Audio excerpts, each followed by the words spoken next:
अस्सलामुअलैकुम 92 news election headquarter में एक मरतबा फिर से आपका खैर मकदम करते हैं। और पाकिस्तान में इलेक्शन के बाद नताइज और नताइज के बाद असम्बली की तश्कील और फिर हुकूमत की तश्कील, इस सिलसिले में डेवलपमेंट्स हो रही हैं। दो अहम डेवलपमेंट्स हैं। एक डेवलपमेंट तो ये है कि पीपल्स पार्टी की जानिब से रब्ता किया गया है पाकिस्तान तहरीक इंसाफ से, और पाकिस्तान तहरीक इंसाफ ने अभी तक इस बात का कोई जवाब नहीं दिया है। सीनियर सहाफ़ी हैं नसीम ज़ाहरा, उन्होंने ये इंकशाफ किया है, और जो पीटीआई की तरफ से जवाब ना देने की वजह है कि उनका अपने बानी के साथ जो अडयाला जेल में हैं उनसे कोई रब्ता नहीं हो पाया, इसलिए अभी तक पीपल्स पार्टी ने जो रब्ता किया उस पर कोई मज़ीद पेशरफ्त नहीं हो सकी है। दूसरी डेवलपमेंट ये है कि NA 121 लाहौर से पीटीआई की हिमायत से मुंतखब होने वाले वसीम कादिर साहब ने बाज़ाब्ता मरीम नवाज शरीफ से मुलाकात करके ज्वाइन कर लिया है मुस्लिम लीग नून को, और शेख रोहेल असगर को शिकस्त दी थी वसीम कादिर साहब ने। अब मज़ीद भी जो डेवलपमेंट्स होती हैं इस पर बात करेंगे। हमारा पैनल हमारे साथ मौजूद है। ग्रुप एडिटर 92 न्यूज़ इरशाद अहमद आरिफ साहब यहाँ तशरीफ़ रखते हैं। इरशाद साहब, बहुत शुक्रिया आपका। Senior political commentator, senior journalist Awais Salim साहब हमारे साथ मौजूद हैं। अवैस साहब, आपका बहुत शुक्रिया। इस्लामाबाद स्टूडियो से हमें ज्वाइन कर रहे हैं senior anchor person, senior analyst Aamir Mateen साहब, सीनियर एंकर शाहिद रिंद साहब, और एडिटर 92 न्यूज़ इस्लामाबाद राव खालिद साहब। आप तीनों का भी बहुत शुक्रिया। इरशाद साहब, वसीम कादिर साहब पीटीआई के हिमायत याफ्ता, मरीम नवाज से मुलाकात की और अब मुस्लिम लीग नून में शामिल हो चुके हैं।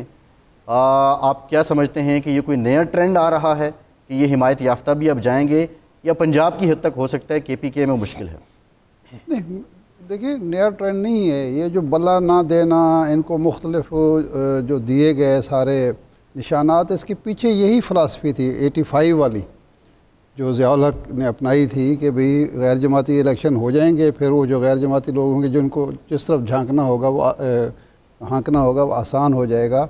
इसके अलावा तो कोई मंतिक समझ नहीं आती थी। हम पहले दिन से हम ये बात कर रहे हैं कि मकसद ही ये था कि कोई शख्स पार्टी डिसिप्लिन का पाबंद ना हो, ताकि अगर वो ज़मीर फ़रोशी पर उसको आमादा किया जाए, उसको लोटा बनाना मकसूद हो, तो उसको आसानी से दूसरी जमात में, क्यों कि जो फ़ैसला आया था पंजाब असम्बली के हवाले से कि कोई शख्स अगर पार्टी डिसिप्लिन की खिलाफ वर्जी करता है, अपना वोट बेचता है, अपना ज़मीर बेचता है, तो वो वोट तो किसी को दे सकता है, लेकिन उसके बाद अपनी टीम से, अपनी वो सीट से महरूम हो जाएगा और वोट भी काउंट नहीं होगा। तो उससे बचने के लिए ये सारी तदबीर की गई थी।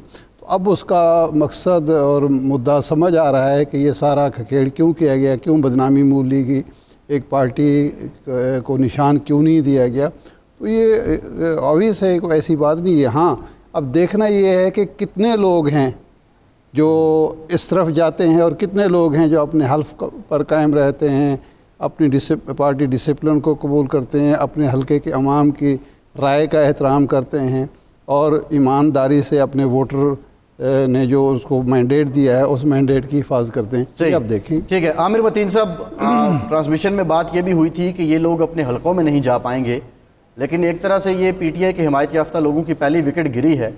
आप क्या समझते हैं, ये सवाल जो इरशाद साहब ने उठाया है, इन लोगों की तादाद मजीद कितनी हो सकती है? जी, अभी तक कोई मेजर किस्म की वहाँ पे बगावत नज़र आती। मेरे ख्याल इतना आसान नहीं है। ये हिमायत याफ्ता अफराद जो पीटीआई के जीते हैं, ये केपी में ख़ास तौर पे आप देखें वैसे ही बड़ा मुश्किल होगा जिस किस्म की वहाँ पे लैंडस्लाइड विक्ट्री उनको हुई है। वहाँ पे जो माहौल भी है वो घरों में जाना लोगों का बड़ा मुश्किल हो जाएगा। फिर यह है कि उनके एक प्रैग्मेटिक रीजंस भी हैं। केपी में उनको गवर्नमेंट बनाने से कोई नहीं रोक सकता, उनकी वहाँ पे गवर्नमेंट बनेगी, और जो एमएनए भी होते हैं उनका भी इंटरेस्ट होता है कि अगर उनके होम प्रोविंस के अंदर उनकी अपनी गवर्नमेंट हो तो उसके अंदर उनका मफाद भी होता है। अभी तक जो 3-4 लोगों के नाम आए हैं उनमें से 2 की तो बड़ी ही कंट्रोवर्शियल विक्ट्री है और चैलेंज हुई हुई है, और इस बात का भी इम्कान है कि वो शायद रिवर्स हो जाए। बाकी 2 के भी पहले भी ताने माने जो थे वो नून लीग के साथ मिलते थे। अभी तक कोई ऐसा नहीं हुआ, मगर ये आइंदा आने वाले दिनों में तादाद बढ़ सकती है। मगर ये पक्का है कि जो इस वक्त सूरत हाल है, जिस किस्म का वोट लिया है पीटीआई ने, कि जो भी करेगा at the cost of his political career करेगा, उसके बाद उसका कोई मुस्तकबिल नहीं सियासत में रह जाएगा। और ये जो अभी नज़र आ रहा है कि जो भी पॉसिबिलिटीज़ नज़र आ रही हैं हुकूमत बनने की, वो कोई मुस्तहकम हुकूमत बनते हुए नज़र नहीं आती। और ये पता नहीं है कि अगला इलेक्शन कितने अरसे बाद दोबारा हमें करवाना पड़े, क्योंकि इस वक्त न्यूमेरिकल सिचुएशन ये भी है कि कोई भी पार्टी मेजर, ना पीपल्स पार्टी ना नून लीग, एक दूसरे के बगैर गवर्नमेंट नहीं बना सकते। ये पॉसिबल नहीं है। इन दोनों को जो भी है इकट्ठे कहीं ना कहीं बैठना पड़ा है। और नज़र भी आता है कि बिलावल भुट्टो साहब जो पहले बहुत कहते रहे कि वो किसी सूरत में भी पीडीएम नहीं बनाएंगे और नून लीग के साथ नहीं बैठेंगे, तो अब वो बातचीत उनकी चल भी रही है, मज़ीद भी चलेगी। पर इस वक्त जोड़ तोड़ जो हो रहा है उसके अंदर ये देखा जा रहा है कि पीपल्स पार्टी वो ज़ाहिर है अपना प्राइम मिनिस्टर चाह रहे हैं और वो कह रहे हैं इस दफ़ा हमारी बारी है। और अगर उनको वो पंजाब की गवर्नमेंट तो देनी क्या, वहाँ वो बिल्कुल नून लीग बना सकती है, तो सदर की ओहदा भी शायद उनको नून लीग के लिए वो आमादा हों। और नून लीग ज़ाहिर है चाहेगी कि वो इस बात के लिए कि वफाक और सूबे के अंदर, पंजाब के अंदर वो अपनी हुकूमत बनाएं, मगर हो सकता है वो असरदारी के लिए या पीपल्स पार्टी के किसी नुमाइंदे को सदारत के लिए वो दें। मगर ये जोड़ तोड़ शुरू हो गई है। इसके अंदर एक वो जो हम एलिफेंट इन द रूम है वो पीटीआई के अफराद हैं कि जो ये बात होती रही कि पहले ही नवाज शरीफ साहब ने अपना कद नहीं बढ़ाया, बल्कि मैं समझता हूँ अखलाकी तौर पे मज़ीद थोड़ी सी उनकी शान में कमी हुई है कि जिस तरह की उन्होंने जो पहली तकरीर की है उसके अंदर अभी भी वो मैसेज नहीं ले रहे हैं कि वो बुरी तरीके से हार गए हैं, उनका बयानिए को रद्द कर दिया गया है। वो भी कह रहे हैं, लोगों से पूछ रहे हैं कि आपको मैंने बड़ी यहाँ पर कमाल कर दिए थे, इकॉनमी ठीक कर दी थी। उनके जो ये बयान था, उनके जो ये दावे थे, अवाम ने, वोटरों ने लार्जली कोई 3-3.5 करोड़ के करीब जो वोटर है उसने रद्द किया है उनको। तो उनको मज़ीद मेरा ख्याल है ये जो जोड़ तोड़ की सियासत में पड़ गए हैं और ये गुंजाइश ना निकालना पॉलिटिकल पार्टीज़ के लिए, अदलिया के लिए, बाकी इदारों के लिए कि जो होना था हो चुका और बहुत बुरा हुआ, बहुत ही बुरा हुआ, मज़ीद नहीं होना चाहिए। कम से कम 2-3 चीज़ें मैं समझता हूँ लाजमी है। वो अदालत को भी देखना है। पहले सबसे तो सवाल है कि उनको अलाउ करना कि या वो किसी छोटी पार्टी में ज्वाइन कर लें, जम कर लें और मखसूस नशिस्तें हैं उसमें अपना जायज़ हिस्सा ले जाएँ, बजाय इसके कि उनकी तोड़ फोड़ ओपनली की जाए और इस तरह का क्लेम किया है जिस तरह के अभी आपने कहा कि जी फलाने साहब टूट के इधर आ गए हैं। ये बेशर्मी की बात होगी, बहुत बेशर्मी की बात होगी। आइडली तो नवाज शरीफ साहब को मैं समझता हूँ कि अपनी अगर उन्होंने इज्जत बहाल करनी थी तो उनको रिज़ाइन कर देना चाहिए या कम से कम दस्तबरदार हो जाना चाहिए कि एक सीट से 3 टाइम प्राइम मिनिस्टर मानसेरा से वो हारे हैं। दूसरी सीट जिस तरीके से वो जीते हैं वो 100% के करीब चांस है कि वो रिवर्स हो जाएगी, क्योंकि वहाँ पे ये पॉसिबल नहीं है कि जिस तरीके से वो उनका जो 47 फॉर्म 47 है उसमें पीपल्स पार्टी को एक सीट नहीं मिली। जमात इस्लामी लियाकत बलोच का हल्का है, उन्होंने खुद वोट डाला है, उन्होंने अपने आप को भी नहीं डाला, ज़ीरो डाला हुआ है। तो जिसने भी उनके फॉर्म के अंदर जल्दबाजी की है, इतनी ज़्यादा बेवकूफ़ी से किया है कि वो नज़र आता है। उनकी शान नहीं है नवाज शरीफ साहब की कि इस तरह का चोरी शुदा, इतना ब्लेटेंट किस्म के एक दस्तखत के दस्तावेज़ के ऊपर जो है वो प्राइम मिनिस्टर के लिए कोशिश करें। उनको दस्तबरदार होना चाहिए। आगे ही काफ़ी मैं समझता हूँ अखलाकी तौर पर बहुत सवाल आ गए हैं नून लीग पे और पीपल्स पार्टी, ये एक इम्तिहान में है। ये जो पावर ग्रैबिंग के अंदर सब चले गए हैं। और दूसरा मैं समझता हूँ बहुत ही ज़रूरी है कि वहाँ पे केपी के अंदर पीटीआई के जो हमायतशुदा लोग हैं उनको गवर्नमेंट बनानी दी जाए, उनको उनकी मखसूस नशिस्तें दिलवाई जाएँ। मगर ये ज़रूर है कि उनके लिए भी न्यूमेरिकली पॉसिबल नहीं है कि पीपल्स पार्टी और नून लीग के बगैर वो हुकूमत बना सकें। और अगर इनके साथ मिल के वो बनाते हैं, आपने बताया कि बातचीत चल रही है बिलावल के साथ, इनकी कोई अगर चल भी रही है तो बड़ा मुश्किल हो जाएगा। हाँ, वो सपोर्ट कर सकते हैं अपनी मर्ज़ी के किसी कैंडिडेट को, मगर अपोजिशन में बैठें, ये मेरा ख्याल उनके लिए बेहतर लायामल है। और अगर कोई चाहता है हुकूमत जैसी कैसी भी बनाई कि इसके अंदर इस्तेहकाम आए, तो बड़ा ज़रूरी है कि उनको वो रिलीफ दिया जाए, उनके मुकदमात जो जाली बनाए गए हैं उसके अंदर फ्लेक्सिबिलिटी शो की जाए, उनके बाकी लोग जो पकड़े हुए हैं नाजायज़ तौर पे उनको छोड़ा जाए और उनको अलाउ किया जाए कि उनको जो अवाम ने मैंडेट दिया है, अवाम बहुत गुस्से में हैं। वो लोग जिन्होंने वोट दिया है 3 करोड़ लोग हैं, 3 करोड़ के करीब लोग हैं जो उन्होंने पीटीआई को के अरकान को वोट दिया है। और जब वो देखते हैं कि उनके वोट की तस्दील की जा रही है तो हर इंसान गुस्से में आता है। इवन के जो नहीं भी पीटीआई के हैं वो भी कह रहे हैं कि जनाब ये नून लीग को इस हद तक नहीं जाना चाहिए। इवन बिलावल साहब को मैं उम्मीद करता हूँ, वो नौजवान है और उनका आगे करियर है। ये सारा इस वक्त जो कर रहे हैं इसके सवाल आने वाले सालों में कई सालों तक उनको ये देने पड़ेंगे, इसलिए सोच विचार के इखलाकी पहलू को नज़रअंदाज ना करें। जी ठीक है। अवैस सलीम साहब, अब बात यह है कि ये इलेक्टेबल्स, हम कल भी बात कर रहे थे कि इनको बुरी तरह शिकस्त हुई है और पीटीआई बैक इंडिपेंडेंट जीते हैं। इमरान खान साहब कहा करते थे कि ये सियासत के इंजीनियर्स होते हैं, साइंसदान होते हैं ये इलेक्टेबल्स। तो अब क्या कोई इलेक्टेबल्स की नई खेप जन्म ले रही है जिससे ये वसीम कादिर साहब आए हैं नून लीग में? शुक्रिया। देखिए, मैं शुरू करता हूँ। हमारे दोस्त हैं, सीनियर सहाफ़ी हैं, माजिद निज़ामी, वो बड़े हलकों की सियासत पर नज़र रखते हैं। आज उन्होंने एक ट्वीट किया और वो ट्वीट बड़ा दिलचस्प था कि सेंट्रल पंजाब में जो आमतौर पर नून लीग का गढ़ समझा जाता था, जीटी रोड को इनका फोर्ट्रेस समझा जाता था, 2013 में जब इन्होंने हुकूमत बनाई है तो इनके 88 MNAs थे सेंट्रल पंजाब से, 2018 में 49 थे। चलिए 2018 में हम इनको बेनिफिट ऑफ डाउट दे देते हैं कि उस वक्त ये रिसीविंग एंड पे थे, इन पर प्रेशर था।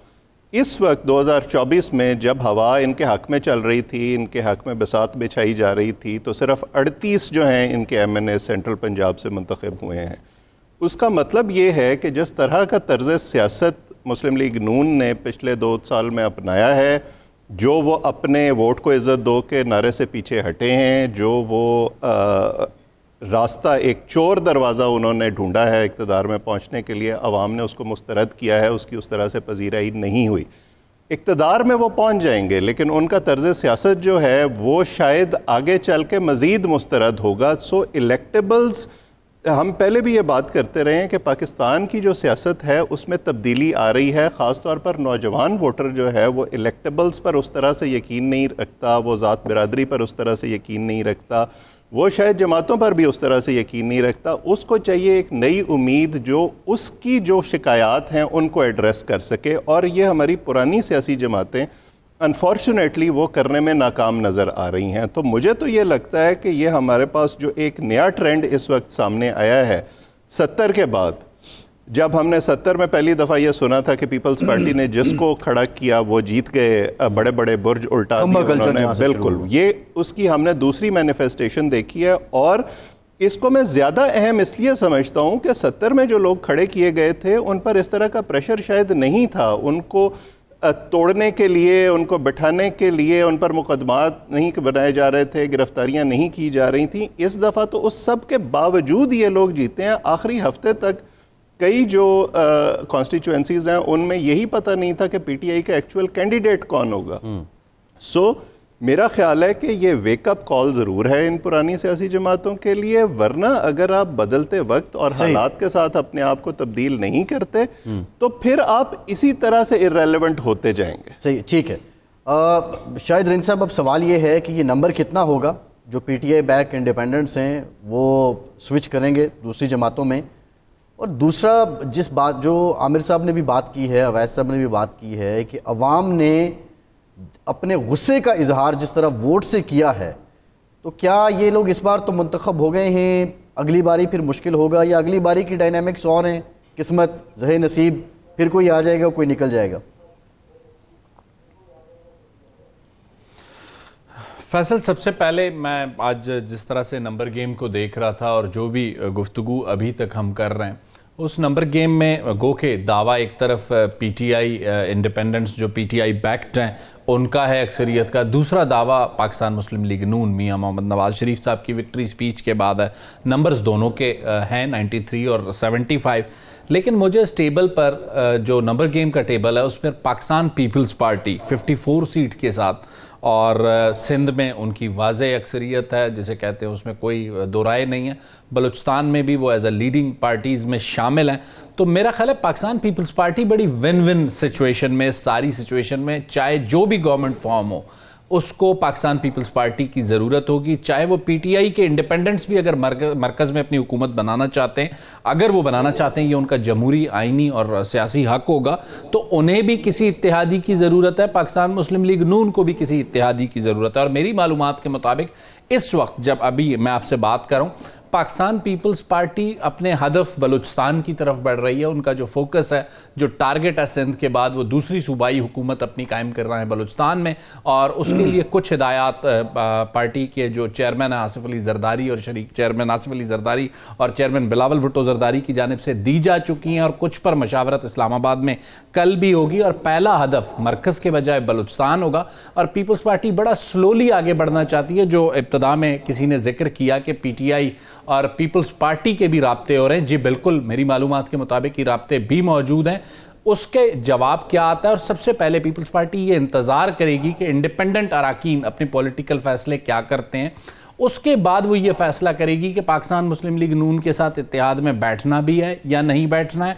और अगर पाकिस्तान तहरीक इंसाफ के साथ उनकी बातचीत आगे बढ़ती है तो फिर वो लाजमी सी बात है सेंटर में भी गवर्नमेंट बनाने की पोजीशन में हो सकते हैं, और बलूचिस्तान में जहां पे वो ऑलरेडी नंबर्स में लीड भी कर रहे हैं वहां भी कोशिश करेंगे। तो बड़ी एक मिक्सी सिचुएशन है, और पीपल्स पार्टी बड़ी आइडियल, जिसे कहते हैं विन विन पोजीशन पे मुझे अभी तक नजर आ रही है। इंडिपेंडेंट जो राब्ते की बात हुई है, नसीम ज़ारा साहिबा का इंकशाफ है, नसीम ज़ारा साहिबा का इंकशाफ है कि पीपल्स पार्टी ने राब्ता किया है पीटीआई से, लेकिन पीटीआई जवाब इसलिए नहीं दे सकी कि उनकी अपने बानी से जेल में मुलाकात ना हो सकी, और उन्होंने कुछ वक्त मांगा है। आप इसकी तस्दीक कर रहे हैं, ये बात इसी तरह है? फैसल, मेरे पास इस राब्ते की नहीं, मैं यही जिक्र कर रहा था।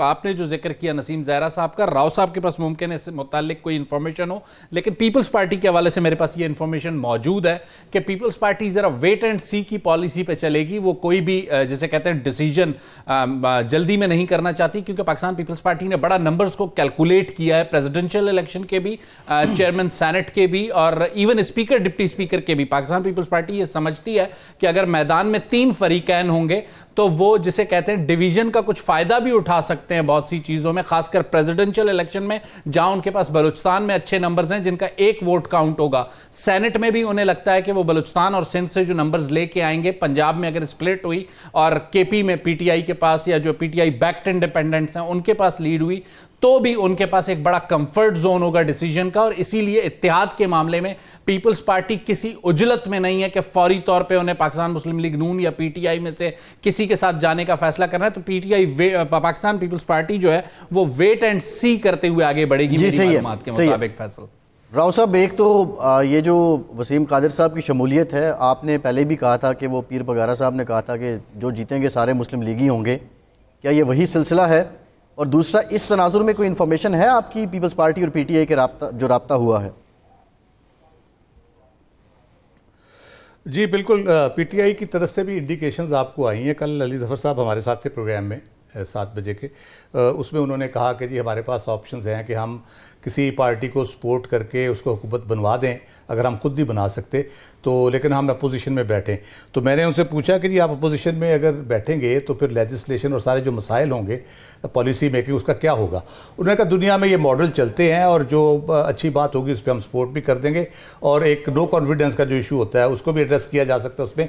और दूसरा उनसे जब ये पूछा गया कि क्या आप नून के साथ भी कोई इस किस्म के इत्तेहाद के बारे में सोच रहे हैं, अगर सोच रहे पीपल्स पार्टी है या नून लीग है, तो उन्होंने कहा कि जी नून लीग और पीटीआई 2 बड़ी जमातें हैं, अगर दोनों पार्लियामेंट में इकट्ठी हो जाएंगी तो वो एक तरह डिक्टेटरशिप कायम हो जाएगी। तो उन्होंने नून लीग को रूल आउट कर दिया। तो ऑब्वियसली पीपल्स पार्टी है, ये एक प्रपोजल उनके अंदर है। लेकिन मेरी इत्तला ये है कि इस प्रपोजल पे गौर करने से पहले पीटीआई के जो मरकज़ी क़यादत है, अब मुझे पता नहीं इमरान खान साहब से उनकी मुलाकात हुई है या इमरान खान साहब ने ये आइडिया दिया है, उन्होंने कहा जी पहले हमारा मैंडेट का इशू एड्रेस करें, हमारा मैंडेट चोरी हुआ है, पहले उसको एड्रेस करें, उसके बाद हमसे अगली बात करें आके आप, फिर हम सोचेंगे क्या करना है। तो उस वजह से ये मेरा ख्याल है कि ये गेम किसी तरफ अभी लगेगी नहीं सरेदस्त, ये शायद ताख़ीर हो इसमें। और ये जो आपने बताया वो शामिल हो गए हैं पीटीआई के बंदे, वसीम कादिर, इस किस्म की फिर कोशिश की जाएगी। लेकिन जी वसीम कादिर ये कारगर नहीं होगी। हम ये विल ऑफ पीपल की हम बात जब करते हैं वो एक्सप्रेस हुई है, उसको ट्रांसलेट अगर वो नहीं होगी और पाकिस्तान को एक बार फिर, मैं कहता हूं कि 70 के बाद फिर मौका मिला है एक जमहूरी मुल्क और जमहूरी पाकिस्तान कायम करने का, चलाने का, अगर ये सियासतदानों की अना और उनके ज़रूरत की ये नज़र हो जाती है तो हम अगले 30 साल 40 साल फिर हम दायरों में घूम रहे होंगे। और एक चीज़ जहन में रखिएगा, ये जो हिद्दत बड़ी हुई थी सारी एक ख़ास पॉलिटिकल पार्टी के अंदर, उन्होंने एक्सप्रेस कर दी। अब अगर कोई ये समझता है कि इसके बाद वो ठंडे पड़ जाएंगे या बैठ जाएंगे, वो नहीं होंगे। 18 साल और 20 साल के बेशुमार नौजवान हैं, अगले 30 से 40 साल जहन में रखिए, अगले 30 से 40 साल में उन्होंने 50 की उम्र को पहुंचना है या 55 की उम्र को पहुंचेंगे। तो ये अब एक कंटिन्यूस सिलसिला है जिसमें इजाफा हो सकता है, कमी नहीं होगी।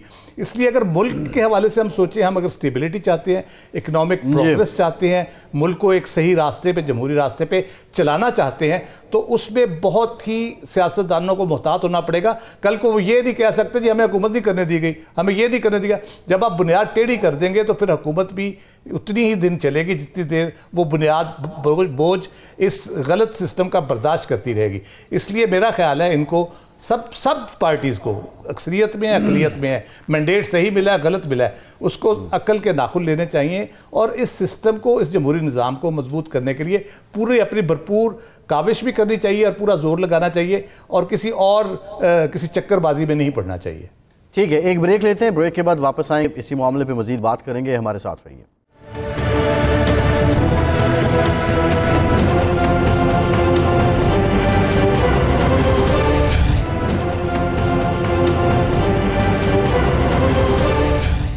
ब्रेक के बाद एक बार फिर से आपको खुशामदीद कहेंगे। आमिर साहब, अब बात सियासी रवैये की है।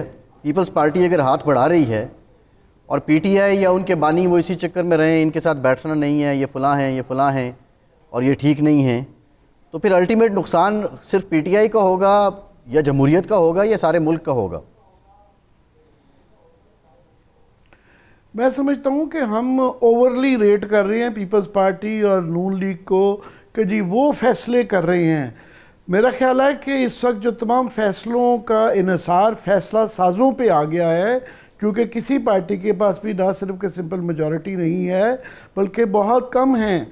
और यहाँ पे दाव पे जो तो वफाकी हुकूमत है, फिर उसके बाद जाहिर है सदर का इलेक्शन आगे आ रहा है, सेनेट का इलेक्शन आगे आ रहा है, फिर 2 सूबों के अंदर बलूचिस्तान और कुछ हद तक पंजाब में भी फैसला साजों ने ये फैसला करना है कि वहाँ पे किसकी हुकूमत बनेगी। और नून लीग के ऊपर बहुत बड़ी तलवारें लटक रही हैं अभी, उसके बावजूद भी उनके हाथ में है कुछ नहीं है। वो इसलिए कि ये जो तकरीबन 30 से 50 सीटें हैं जो कि क्लियरली, जिसके अंदर इतने बुरे तरीके से पेपर वर्क किया गया हुआ है और वो अदालत में मौजूद हैं, वो चैलेंज हो के इवन नवाज शरीफ साहब की खुद सीट, वो एक मज़गा खेज़ कागज़ है उनका 47 फॉर्म, मैं दोबारा रिपीट कर दूं, उसको देख के हंसी आ जाती है कि सिर्फ 4 पार्टियों को वोट मिले हैं, बाकी सबके 0-0 हैं। और भाई उस कैंडिडेट ने तो डाला होगा। इमेजिन किया जा सकता है कि लियाकत बोझ के हल्के में 0 वोट हो, लियाकत बोझ का अपना वोट ना हो, पीपल्स पार्टी का कोई वोट ना हो, 1 वोट भी ना हो, तो वो तो कोई छोटे से छोटा जज भी 1 मिनट में मेरा ख्याल उड़ जाएंगे। तो नवाज शरीफ साहब के लिए बहुत बड़ी एक बेइज्जती होगी कि मानसहरा में हार गए हैं और लाहौर का उनका अगर ये रिवर्स हो जाता है तो ये बहुत, और उन सबके ऊपर 30 से 40, वो अलग बात है कि हमने देखना है कि ये लंबे रूट से ट्रक की बत्ती के पीछे ट्राइब्यूनल्स के चलते हैं, ये हाई कोर्ट के लेवल पे एक प्रेसिडेंट बन जाए, क्योंकि वहाँ जो सलमान अकरम राजा साहब ने चैलेंज किया हुआ है वो प्रोसीजरल किया हुआ है कि जनाब मुझे ये प्रोसीजर फॉलो नहीं किया गया, तो इसलिए जुरिस्डिक्शन हाई कोर्ट की वो जस्टिफाई कर रहे हैं। सो ये एक मिसाल बन गई, तो आगे पता नहीं क्या होगा। पर पॉइंट ये है कि यहाँ पे ये फैसले जो हैं ये नून लीग पीपल्स पार्टी ने नहीं करने हैं, ये फैसले कहीं और होंगे और उसके लिए सारा एक लार्जर लैंडस्केप देखना होगा और उसके अंदर एक बहरहाल बहुत बड़ा वेरिएबल जो है पार्टी जो है वो पीटीआई है। उनके ने जो वोट बैंक लिया है केपी के अंदर और सिंध के अंदर पीपल्स पार्टी बना ली, केपी के अंदर वो बनाएंगे तो उनके पास एक आइलैंड, एक सेफ हेवन आ जाती है। अब उसके आगे मेरा ख्याल है उनके लिए उन्होंने अपना नज़रियाती वोट बचाना है, उनका बाकी पार्टियों को नज़रियाती वोट नहीं है, वो उनके जोड़ तोड़ का, उनके धड़ाबंदी की सियासत का वोट है। ये जो वोट है पीटीआई का ये नज़रियाती बन गया है और उन्होंने नज़रिए पे वोट लिया है और नज़रिए का जिस तरह अभी इरशाद साहब कह रहे थे कि राव साहब फरमा रहे थे कि ये बढ़ेगा क्योंकि ये ज़्यादातर जो 2.5 करोड़ नया यूथ का वोट था उसमें से अक्सरियत ने पीटीआई को वोट दिया है और इतनी छोटी उम्र में जिस तरह पीपल्स पार्टी का हुआ था वो जो अवाइल उम्री में आपके नज़रिया बनता है वो फिर 20-30 साल तक चलता है। सो ये बढ़ेगा और इन बच्चों में से काफ़ी सारे जो हैं इनकी शादियां होनी है, ये 23 साल से छोटे हैं तो वो भी फैमिली उनकी बढ़ेगी। सो पीटीआई के लिए बड़ा ज़रूरी है कि इसको इंटैक्ट रखे, इसलिए कोई ऐसी हरकत ना करे। उनके लिए अगर वो बैठते हैं, हाँ सपोर्ट कर सकते हैं वो किसी कैंडिडेट को भी, उनके लिए अपोजिशन में पहले भी एक बहुत बड़ा ब्लॉट है कि वो नहीं बैठते और इख्तियार से ज़्यादा उनके लिए हो गया है एजेंडा कि एजेंडे के अंदर मुल्क को भी संवारा जाए, अपनी भी जो है सूरत हाल है वो बेहतर की जाए, एक डील लिया जाए और इन रिटर्न वो अपोजिशन में बैठें, अपनी कंट्रीब्यूशन करें। और उसके लिए ज़रूरी नहीं है कि वो नून लीग या पीटीआई वो एक थर्ड पार्टी का किसी छोटी पार्टी के आदमी को, इंडिपेंडेंट को सपोर्ट कर सकते हैं जिसके साथ पीपल्स पार्टी भी नेगोशिएट कर सकती है। तो वो लीड अगर वो नहीं कर रहे होंगे पीटीआई वाले तो फिर बाकियों के लिए भी इजी हो जाता है ज्वाइन करना। उसके लिए वो कैबिनेट में अपना हिस्सा ले लेंगे कि जी हमें ठीक है फिर फाइनेंस मिनिस्ट्री दे दें, फॉरेन दे दें, प्राइम मिनिस्टर लेट से कि कोई किसी छोटी पार्टी का किसी उसको प्रपोज कर देते हैं। सो ये ऑप्शन उनके पास हैं पर मोस्ट इम्पॉर्टेंटली पीटीआई के लिए जो है उन्होंने अपना नज़रियाती वोट को बचाना है, इसलिए वो बड़ा सोच समझ के करना पड़ेगा उनको। सही। अवैस साहब, जो इस वक्त हालात हैं पीपल्स पार्टी वैसे आपके जहन में क्या आता है, ऑफ़र क्या कर सकती है?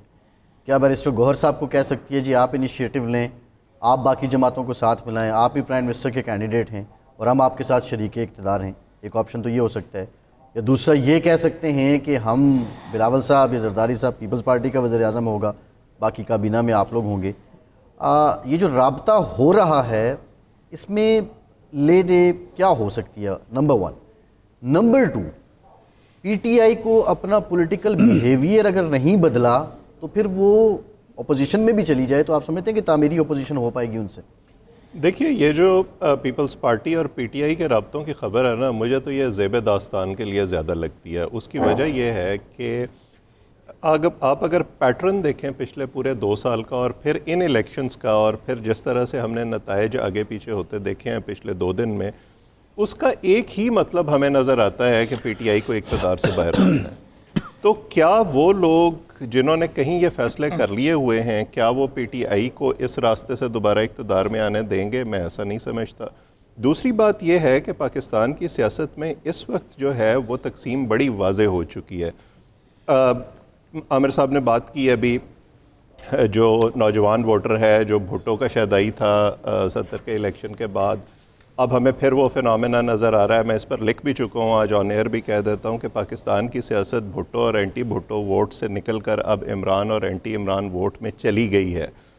इन दोनों जमातों के लिए इस वक्त जो है ये they are strange bedfellows, लेकिन इस वक्त इनकी मजबूरी है पीपल्स पार्टी की और मुस्लिम लीग नून की इकट्ठे रहना, अगर उन्होंने ऑन ग्राउंड किसी हद तक जो है वो पीटीआई का मुकाबला करना है। अगर वो पीपल्स पार्टी वापसी का रास्ता मुहैया करती है पीटीआई को, तो फिर वो अपने वोटर को जाके क्या बताएंगे, और उनसे ज़्यादा पीटीआई वाले जो हैं वो अपने वोटर को क्या बताएंगे जाके, क्योंकि उनके वोटर ने तो वोट ही इनको इस बुनियाद पे दिया है कि ये पुरानी जो सियासी जमातें हैं उनकी तरह की सियासत नहीं करेंगे, उनको मुस्तरद किया है उन्होंने। तो मैं नहीं समझता, हाँ ये ज़रूर है कि इस तरह के ओवरचर्स दिखा के पीटीआई शायद जो है उस डील में अपना हिस्सा थोड़ा बेहतर करा ले जो वो मुस्लिम लीग नून के साथ मिलकर करना चाहते हैं। सही है, सही है। रिन साहब, ज़रा बलूचिस्तान की सूरत हाल बता दें, और दूसरा वहाँ पे भी क्या जोड़ तोड़ चल रही है? पीपल्स पार्टी लीड तो कर रही है, वज़ीर आला किसके इम्कानात हैं, कौन हो सकता है, क्या होगा पावर शेयरिंग मॉडल बलूचिस्तान में अब की बार? फैसल बिल्कुल उस पर ऐड करूंगा, लेकिन जो एक चीज़ मैं सिर्फ डिस्कस करना चाह रहा था, जो एक हमने जो गुफ्तगू सीनियर्स ने भी की, लेकिन मेरे लिए ये एक बहुत बड़ा सवालिया निशान है कि वसीम कादर जिन्होंने ज्वाइन किया है, हम उस पर जितना भी क्रिटिसिज्म करें, हम कल तक ये हमारी परसेप्शन थी या अब भी बहुत से दोस्तों की ये परसेप्शन है कि पीटीआई बैक्ड जो लोग हैं वो बड़े इंटैक्ट हैं। तो इस वक्त जो शख्स पीएमएलएन ज्वाइन कर रहा है वो लाहौर के उनके जनरल सेक्रेटरी हैं, तो इसका मतलब ये हुआ कि वो बहुत ही जैसे कहते हैं नजरियाती किस्म के पीटीआई के कारकुन थे, लेकिन वो टूटे हैं। और इसको अब हम दो तरह से देख सकते हैं। एक तरह से हमें ये भी लगता है कि जैसे कहते हैं कि वो बहुत ही इंटैक्ट कारकुनों में थे, लेकिन वो टूट गए।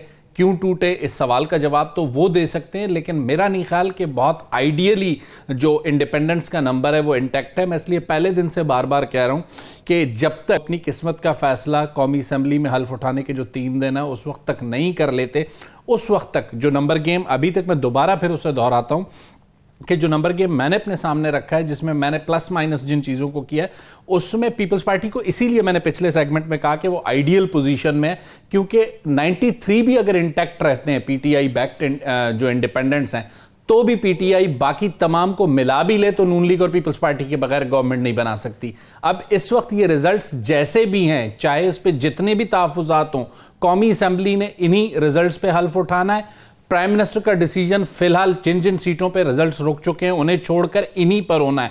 169 का गोल्डन नंबर है, वो किस तरीके से पूरा होगा वो कोलेशन के बगैर नहीं हो रहा। बलूचिस्तान की आपने बात की, बलूचिस्तान में 11 सीटों के साथ पीपल्स पार्टी इस वक्त लीड कर रही है, और पाकिस्तान मुस्लिम लीग नून 10 के साथ है, JUIF 10 के साथ है, 5 इंडिपेंडेंट्स हैं और 4 बलूचिस्तान अवामी पार्टी के हैं। इस वक्त जो बलूचिस्तान में डिस्कशन है और शदीद एक एहतजाज भी मौजूद है, जो नेशनलिस्ट स्कूल ऑफ थॉट के लोग हैं, सरदार अख्तर मेंगल हैं, डॉक्टर मालिक बलोच हैं नेशनल पार्टी से, हज़ारा डेमोक्रेटिक पार्टी है और दीगर जो कौमपरस्त सियासी क़यादत है, वो इस वक्त एहतजाज कर रही है इन रिजल्ट्स पर। लेकिन जो नंबर गेम के हिसाब से हमारे सामने जो नाम आ रहा है, पाकिस्तान पीपल्स पार्टी के पास मुतअद्दिद नाम ज़ेर गौर हैं, जिनमें कुछ सीनियर्स भी शामिल हैं, लेकिन सरफराज बुगटी उनका नाम भी ज़ेर गौर है। उसके अलावा नवाब सनाउल्लाह ज़हरी भी पाकिस्तान पीपल्स पार्टी का हिस्सा हैं, सूबाई असम्बली की सीट जीते हैं, पहले वज़ीर आला रह चुके हैं। पाकिस्तान मुस्लिम लीग नून के पास जाम कमाल के अलावा कोई ऐसा काबिल जिक्र नाम सीएम की स्लॉट के लिए, चूंकि उनके पास भी 10 सीटें मौजूद हैं, और JUIF के पास नवाब असलम रईसानी की सूरत में जिसे कहते हैं एक स्ट्रॉन्ग कैंडिडेट मौजूद है। 2008 में पाकिस्तान पीपल्स पार्टी के वजीर आला रह चुके हैं और इस वक्त तो JUIF का हिस्सा है। और JUIF ने इस बार इंटरेस्टिंगली, फैसल पश्तून इलाकों की वैसे कहा जाता था कि रिप्रेजेंटेशन बलूचिस्तान में JUIF करती है, लेकिन इस बार उन्होंने बलूचिस्तान के बलोच इलाकों में भी अच्छा रिजल्ट दिया। सादिक संजरानी 4 MPs के साथ मौजूद होंगे, चेयरमैन सेनेट के तौर पे मार्च में वो अपनी टर्म पूरी करेंगे, और बलूचिस्तान में इस वक्त 6 इंडिपेंडेंट्स भी मौजूद हैं। तो मरकज में जहां पर बहुत अहम हो गई है पाकिस्तान पीपल्स पार्टी, तो कुछ इसी किस्म की चैलेंज पाकिस्तान पीपल्स पार्टी को भी दरपेश है बलूचिस्तान में। वो इस चैलेंज को कैसे ओवरकम करती है, कल का सेंट्रल एग्जीक्यूटिव कमेटी का इजलास बड़ा अहम होगा, और उसके बाद पीपल्स पार्टी जिसे कहते हैं रन ऑफ जरहून रोड जो क्वेटा का है, CM हाउस का, उसके लिए क्या बिसात बिछाती है। लेकिन यह मानना पड़ेगा, जब इब्तदा में पाकिस्तान मुस्लिम लीग नून की तरफ तमाम इलेक्टेबल्स जा रहे थे तो उन चीजों को पाकिस्तान पीपल्स पार्टी ने काउंटर किया। आसिफ अली जरदारी ने जो सियासी बिसात बिछाई, उसमें वो सूबाई असेंबली की 11 नशस्तों के साथ इस वक्त बलूचिस्तान में लीड कर रहे हैं सिंध के। सही है। अच्छा राव साहब, ये बात रिन साहब ने भी शुरू में की, अभी हम ये फुटेज भी दिखा रहे हैं। ये PTI की अक्सरियत के वोट थे वसीम कादिर साहब ने जो हासिल किए थे, और अब वो मरियम नवाज साहिबा के साथ खड़े हुए हैं। बड़ा डिटेल इरशाद साहब ने इस पे बात की है।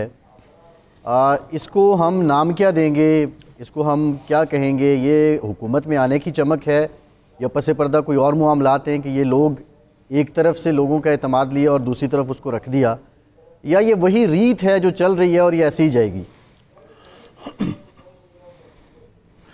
यही फैसले मैंने पहले भी बात की कि हम अगर इसी चीज़ पे चलेंगे या एक और पैट्रियाट बना लेंगे हम, जो 2002 में बनाई गई थी, तो उसमें हुकूमत तो बन जाएगी, लेकिन हुकूमत चलेगी कैसे और मुल्क कैसे चलेगा, सबसे इंपॉर्टेंट ये बात है कि इन सारी चीज़ों से आप मैनिपुलेट तो कर देते हैं। ऑप्शंस तो बहुत है इस किस्म की आपके सामने, मसलन पीपल्स पार्टी, और जब हम पीटीआई की बात करते हैं, मैं अगर सजेस्ट करना हो पीटीआई की तरफ से, डिसाइड करना हो, तो मेरे लिए इससे बेहतर ऑप्शन ही कोई नहीं। कम से कम 2 में से एक तो मुखालिफ जो है उसको तो मैं बिल्कुल किल कर दूंगा। पंजाब में भी गवर्नमेंट बन जाएगी, मरकज़ में भी बन जाएगी, पीटीआई और पीपल्स पार्टी मिलकर बना लेगी, किसी तीसरी जमात की शायद उनको ज़रूरत भी ना पड़े, ज़्यादा से ज़्यादा काफ की ज़रूरत पड़ेगी, वो जरदारी साहब उसको मिला सकते हैं साथ। तो मियाँ नवाज शरीफ साहब की सियासत को अगर मैं दफन करने का सोचूं तो वो हो जाएगी, लेकिन क्या मियाँ नवाज शरीफ की सियासत दफन होने दी जाएगी? अगर ऐसी कोई बात होती तो इलेक्शन रिजल्ट्स उस रात रुकते ही ना, अगर उनकी सियासत को दफन करना मकसूद होता। उनको फील्ड में रखना, उनकी सियासत को आगे बढ़ाना, चलाना, इवन अब तो लग रहा है कि वज़ीर-ए-आज़म बनाना भी वो शायद बहुत ज़रूरी है। अगर पीपल्स पार्टी नून के साथ जाती है और वो ऑफ़र जो वो इधर से लेना चाह रहे हैं कि आप बेशक अपोजिशन में बैठ जाएं, जो एक प्रपोज़ल है, और हम जो है उसको लीड कर लेंगे गवर्नमेंट को, बिलावल प्राइम मिनिस्टर बन जाएंगे, अगर नून भी यही ऑफर कर देती है, पीपल्स पार्टी के जहन में 2008 का तजर्बा भी होगा कि 2008 में दोनों ने मिलकर हुकूमत बनाई, कुछ ही अरसे बाद वो डिच कर गए उनको, और उसके बाद मेमो गेट भी आ गया और वो सारे जाके अदालत भी पहुंच गए। तो वो चीज़ें बहुत सी हैं इस तरह की, लेकिन हमें सोचना है कि ये जो सूरत हाल है इसमें मैं विल ऑफ द पीपल की बार बार बात करता हूँ। विल ऑफ द पीपल किस तरह से बेहतर तरीके से ट्रांसलेट हो सकती है हुकूमत साजी में और मुल्क को चलाने में। अब सारी बातें हो रही है हुकूमत बनाने के लिए, मुल्क चलाने के लिए कोई कॉमन एजेंडा अभी तक सामने नहीं आया कि मुल्क जब चलाना है, इकॉनमी को ठीक करना है, स्टेबिलिटी लानी है, तो उसके लिए हमें कौन कौन से स्टेप्स लेने हैं। क्या इस पे एग्रीमेंट होगा या इस पे होगा कि नंबर गेम में ये 4 वजीर आपके होंगे, 5 मेरे होंगे, 10 इसके होंगे, प्राइम मिनिस्टर ये होगा, गवर्नर ये होगा, चेयरमैन सेनेट जैसे आमिर साहब ने कहा ये होगा, सदर उसको बनाएंगे, पंजाब में फलां वजीर बनेगा और फलां गवर्नर होगा। सप्लीमेंट्री क्वेश्चन है, अगर मुल्क चलाना है, मुल्क के मसाइल हल करने हैं, तो सारे मिलकर हुकूमत क्यों नहीं बना लेते? कौमी हुकूमत भी तो बन सकती है ना यार। आप मोहम्मद अली दुरानी बन रहे हैं फैसल इस वक्त गवर्नमेंट ऑफ नेशनल यूनिटी की, जो दुरानी नहीं बन रहा। मुझे कोई हरज नहीं है, मुझे कोई हरज नहीं है उसको सपोर्ट करने में, उस गवर्नमेंट ऑफ नेशनल यूनिटी मुझे कोई एतराज नहीं है, मैं बिल्कुल आपके साथ हूं, सपोर्ट करता हूं, लेकिन आप पहले बुनियादी चीजें तय करें कि आपने मुल्क चलाना किस तरह है।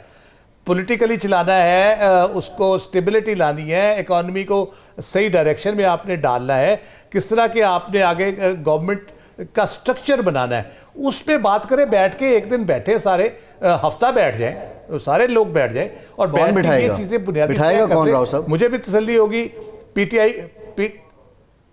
यार मैं तो नहीं कहता कि कान से पकड़ के बिठाएं या डंडे से बिठाएं, मैं तो कहता हूं सियाने लोग हैं, तजर्बात से गुजरे हुए हैं, हर किसी ने अपने अपने हिस्से का बोझ उठाया हुआ है, जेलें काटी हुई हैं, जख्म खाए हुए हैं, तो इनको उन जख्मों को मद्देनजर रखते हुए शीशे के सामने एक दिन खड़े होकर सारे सोचें इस बारे में, और मेरा ख्याल है कि आसानी से ये बैठ सकते हैं। लेकिन अगर किसी ने बिठाना है तो वो इनसे इतनी भी मोहब्बत नहीं है कि कोई कहे कि जी अच्छा जी हम आपकी मोहब्बत में सब कुछ कर देंगे। यही राव साहब, यही हम पहले भी बात कर रहे थे, यही हम पहले भी बात कर रहे थे। फैसल एक जुमला